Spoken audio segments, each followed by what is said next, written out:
10 mars. Nombres, chapitre 14, verset 1 à chapitre 15, verset 16. Alors toute la communauté se souleva, se mit à pousser de grandes cris, et le peuple passait toute la nuit à pleurer. Tous les Israélites critiquèrent Moïse et Aaron, et toute la communauté leur dit: si seulement nous étions morts en Égypte, ou de moins dans ce désert. Pourquoi l'Éternel veut-il nous mener dans ce pays là pour nous y faire massacrer par l'épée, tandis que nos femmes et nos enfants deviendront la proie de nos ennemis? Ne ferions-nous pas mieux de retourner en Égypte?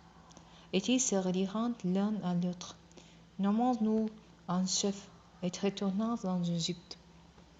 Moïse et Aaron tombèrent face contre terre, en présence de toute l'assemblée réunie des Israélites. Josué, fils de Nun, et Caleb, fils de Jephunné, qui faisaient partie de ceux qui avaient exploré le pays, déchirèrent leurs vêtements et dirent à toute la communauté des Israélites: le pays que nous avons parcouru et exploré est un excellent pays. Si l'Éternel nous est favorable, il nous y mènera et il nous donnera ce pays ruisselant de lait et de miel.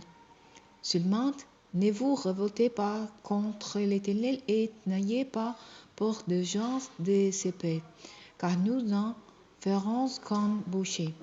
Leur ombre protectrice s'est éloignée d'eux, tandis que l'Éternel est avec nous.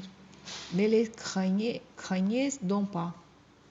Toute la communauté parlait de les lapidaires quand la gloire de l'Éternel apparut sur la tente de la rencontre aux yeux de tous les Israélites. L'Éternel dit à Moïse: combien de temps ce peuple me méprisera-t-il encore? Quand cessera-t-il de me refuser sa confiance, alors que j'ai produit au milieu d'eux tant de manifestations extraordinaires? Je vais les frapper de la peste pour l'exterminer, puis je formerai à partir de toi un peuple plus nombreux et plus puissant que lui.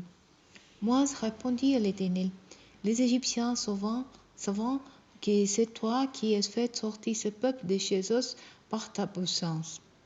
Et ils ont dit aux habitants de ce pays qui ont appris que toi, Éternel, tu es parmi ce peuple à qui toi, Éternel, tu apparais de façon visible, que ta nuée se tient au-dessus d'eux, que tu marchais à leur tête dans une colonne de nuée le jour et dans une colonne de feu la nuit. Si tu fais périr ce peuple ton entier, tout entier, les autres peuples qui ont entendu parler de toi diront: l'Éternel n'était pas capable de faire entrer ce peuple dans le pays qu'il leur avait promis par serment. Il les a massacrés dans le désert.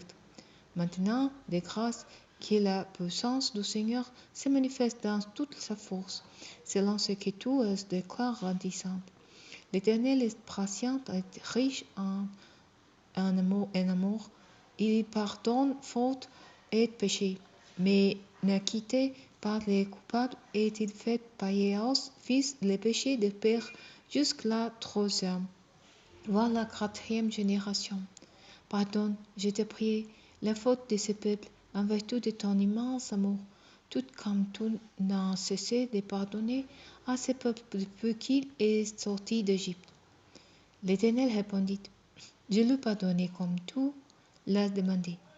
Néanmoins, aussi vrai que je suis vivant et que toute la terre sera remplie de la gloire de l'Éternel, aucun de ces hommes qui ont vu ma gloire et les manifestations extraordinaires que j'ai produites en Égypte et dans le désert, qui ont déjà 10 fois voulu me forcer la main et qui ne m'ont pas obéi, aucun de ces hommes ne verra le pays que j'ai promis par sa main à leurs ancêtres.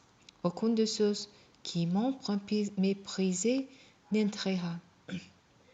Mais mon serviteur Caleb a été animé d'un esprit différent. Il m'a obéi sans hésitation jusqu'au bout. C'est pourquoi je les ferai entrer dans la paix où ils s'est déjà rendus, et ses descendants en hériteront. Comme les Amalékites et les Cananéens demeurant dans la vallée. Dès demain, vous ferez demi-tour et vous retournerez au désert en direction de la mer des Ossos. L'Éternel poursuivit en disant à Moïse et à Aaron: Combien de temps encore vais-je laisser cette communauté rebelle se plaindre contre moi? Car j'ai bien entendu les plaintes incessantes des Israélites contre moi. Dis-leur: Aussi vrai que je suis vivant, parole de l'Éternel, je vous traiterai selon les plaintes que vous m'avez exprimées. Vos cadavres tomberont dans ce désert.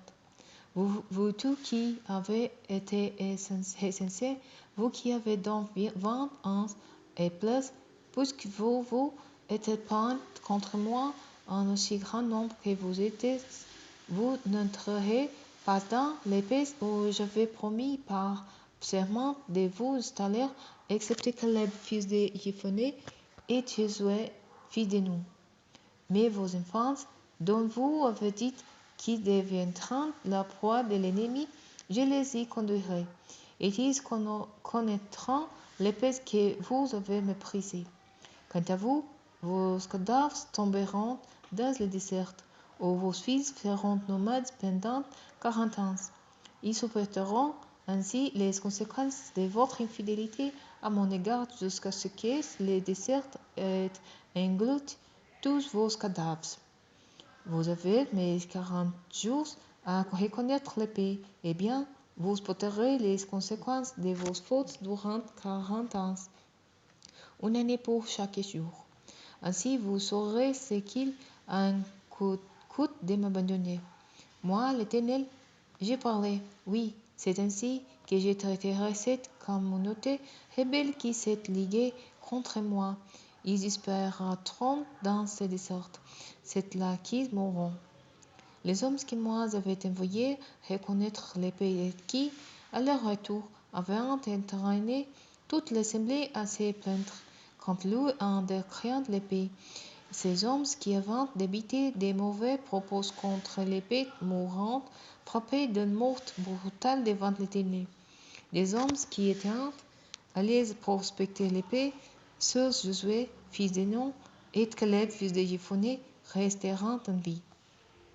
Quand Moïse rapporta ces paroles aux Israélites, le peuple se livra à de grandes lamentations.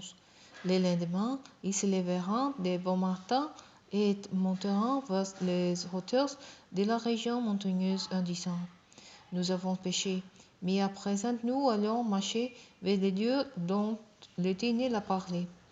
Moïse le déclara: Pourquoi passez-vous outre ce qu'a dit l'Éternel? Vous allez au-devant d'un échec.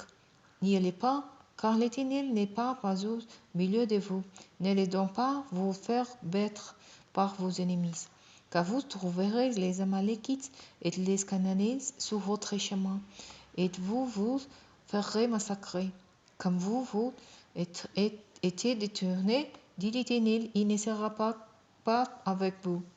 Dans leur présomption, ils monteront quand même vers les hauteurs de la région montagneuse. Mais ni les coffres de l'alliance de l'Éternel ni Moïse n'y quitteront le camp. Les Amalékites et les Cananéens qui demeureront sur les montagnes descendiront, les bâtiront et les écraseront en les poursuivant jusqu'à Horma.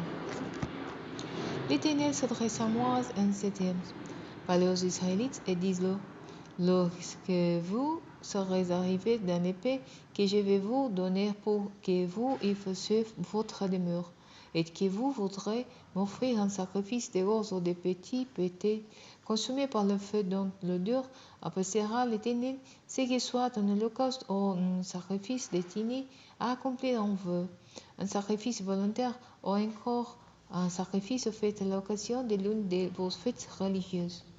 Vous y joindrez une offrande de 3 kg de fleur de farine pétrie avec 2 litres d'huile et une libation de 12 litres de vin. Cette offrande des céréales et cette libation accompagneront chaque agneau offerte un holocauste ou un sacrifice. Pour embellir, vous ferez une offrande de 6 kg de fleur de farine pétrie avec 2 litres et demi d'huile d'olive et une libation de 12 litres et demi de vin. L'odeur de ce sacrifice que tu offriras ainsi apaisera l'Éternel. Si c'est un veau que vous offrez à l'Éternel, soit un holocauste, soit comme sacrifice destiné à accomplir un vœu, soit comme sacrifice de communion, vous y adjoindrez une offrande de 9 kg de fleur de farine pétrie avec 4 litres d'huile et une libation de 4 litres de vin. L'odeur de ce sacrifice consumé par le feu apaisera l'Éternel. Chaque bœuf, chaque bélier, chaque agneau ou chevreau sera offert de cette manière. Quel que soit le nombre des victimes que vous offrirez, vous accompagnerez chacun d'elles de l'offrande, des céréales et de la libation correspondante. L'Israélite des nations suivra ces prescriptions pour offrir les sacrifices consumés par le feu dont l'odeur apaise l'Éternel. Et l'étranger séjournant parmi vous ou établi depuis plusieurs générations au milieu de vous procédera de la même manière que vous pour offrir un sacrifice consumé par le feu dont l'odeur apaise l'Éternel. La communauté aura un seul et même rituel qui s'appliquera comme aux autres. Ce sera un rituel immuable pour les générations à venir, et il en sera de même pour vous et pour l'immigré devant l'Éternel. Une même loi et une même ordonnance vous régiront, vous et l'étranger qui réside parmi vous.